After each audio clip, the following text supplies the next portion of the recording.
with Lamar, obviously the ankle. Do you expect him to practice today? You know, it's his day-to-day right now. I mean, he's getting treatment around the clock. You know, he's a good healer, but we'll have to wait and see what the docs say. That's a hard one. I think it could go down to the wire. Greg Roman, the Ravens offensive coordinator, I don't think Lamar Jackson's playing. I don't think he's playing. And I think they're milking the uncertainty as best they can. That's my gut feeling based upon seeing these things play out and realizing that there is a benefit. You're not going to come out and say he's out before you have to. Why do you do that? Why? Right. Get Tyler Huntley ready. And you know, you never know. He may wake up Sunday morning and feel perfectly fine. I mean, you're not lying. It's going to go right down to the wire. We think we know what the decision is, but we're going to take it right down to the wire. But I just have a feeling we're not going to see Lamar Jackson in a huge game for the Ravens. This could all fall apart from them. One of the teams that was at or near the top of the meaningless power rankings not that long ago may not even make the playoffs, Myles.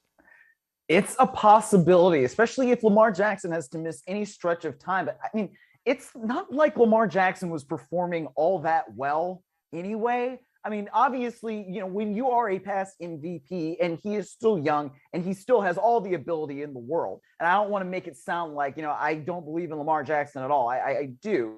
But I think, you know, when you look at what he's done since that Miami game, where they basically just played a lot of cover zero, sent guys right at him and made it really difficult for him to see what's going on and make throws. He just has not been the same kind of player that we're really used to seeing. He's not been that same dynamic guy. And he threw 4 interceptions a couple of weeks ago against the Browns, and they still won that game because their defense was able to stop Cleveland's offense more. So, look, they still have a lot of talented players, but there's just been so many injuries for Baltimore this year that, yeah, it would not shock me if they ended up falling out of playoff contention and based on the way things have gone there. And I would probably have not picked them to beat the Packers anyway.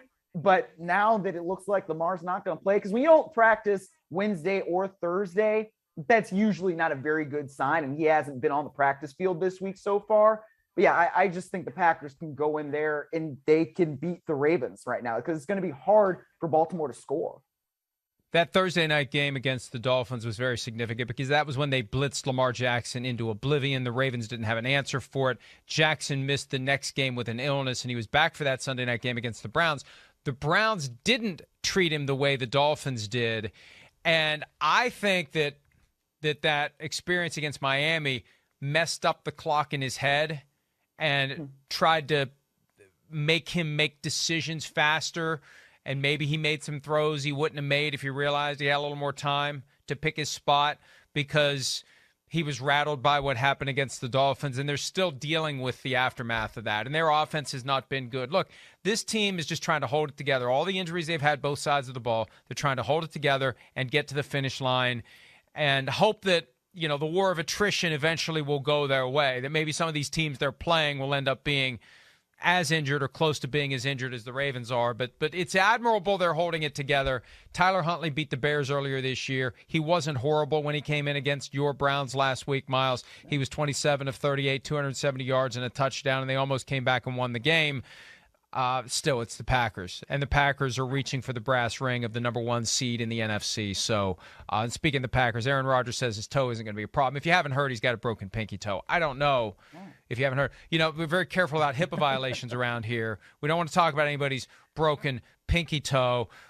That should be very secret and private information. But he does have a broken pinky toe, and he says it won't be a problem. Let's take a break. Hi, I'm Mike Tirico, and thanks for watching. Make sure to hit subscribe for the latest news and highlights from NBC Sports.